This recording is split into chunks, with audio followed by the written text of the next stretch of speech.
নাকের হাড় বাঁকা থাকলে কি কি সমস্যা হয়? আসলে আমাদের নাক এমন একটি অঙ্গ যে অঙ্গের মাধ্যমে আমরা কিন্তু শ্বাস প্রশ্বাস গ্রহণ করি। নাকের মাঝখানে একটি পার্টিশন বা সেপ্টাম থাকে এবং দুই সাইডে দুইটি নাসারন্ধ্র বা দুই সাইডে দুইটা ছিদ্র রয়েছে এবং এই ছিদ্রের মাধ্যমে কিন্তু আমরা শ্বাস গ্রহণ করি। নাকের হাড় যদি কোনো সময় বাঁকা থাকে তাহলে এই মাঝখানে যে পার্টিশন বা সেপ্টাম থাকে এই সেপ্টামটি ডান দিকে অথবা বাম দিকে বাঁকা থাকতে পারে। ডান দিকে যদি বাঁকা থাকে তাহলে কি বাম সাইডের যে মাংসপিণ্ড রয়েছে বা যেটা টার্বিনেট বলা হয় এই টার্বিনেটগুলো সাধারণত বড় থাকে। বড় থাকলে যে বিষয়টি সেটা হচ্ছে কি যে এটা যখন আমরা শ্বাস প্রশ্বাস গ্রহণ করি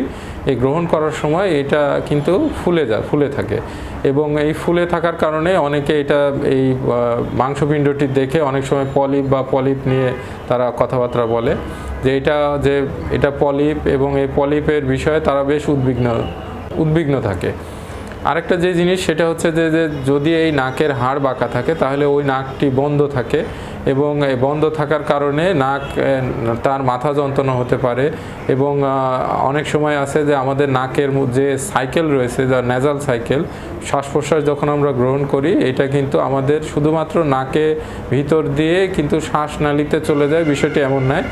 যখন আমরা শ্বাস ছাড়ি তখন কিন্তু আমাদের যে সাইনাসগুলো রয়েছে এই সাইনাসের মধ্যে বাতাস প্রবেশ করে, কিন্তু নাকের হাড় যখন বাঁকা থাকে তখন এই নর্মাল যে নেজাল সাইকেল এটা কিন্তু ঠিকভাবে হতে পারে না এবং না হওয়ার কারণে কিন্তু আমাদের এই যে সাইনাসগুলো রয়েছে এই সাইনাসে বাতাস প্রবেশ করতে পারে না, তখন আমাদের মাথা ঝিমঝিম করে এবং নাক বন্ধ থাকে, নাক দিয়ে অনেক সময় পানি আসে এবং এর সাথে একটা অ্যালার্জির বড় সম্পর্ক রয়েছে এবং তার ফলে বারবার করে কিন্তু হাসি হওয়ার কারণে কিন্তু আরও ক্লান্ত বোধ হয় এবং সে সময় কিন্তু রুগীরা অনেক কষ্ট অনুভব করে এবং নাক বন্ধ থাকার কারণে কিন্তু তার শ্বাস প্রশ্বাসে বেশ ব্যাঘাত হয় এবং এই যে মাথা যন্ত্রণা, মাথা ভারী থাকা,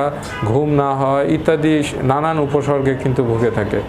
এই জন্য নাকের হাড় বাঁকা থাকলে অবশ্যই চিকিৎসকের শরণাপন্ন হতে হবে এবং চিকিৎসকের শরণাপন্ন হয়ে যদি প্রয়োজন বোধ করেন তাহলে এটার জন্য অবশ্যই চিকিৎসা নিয়ে বা অপারেশন করে সুস্থ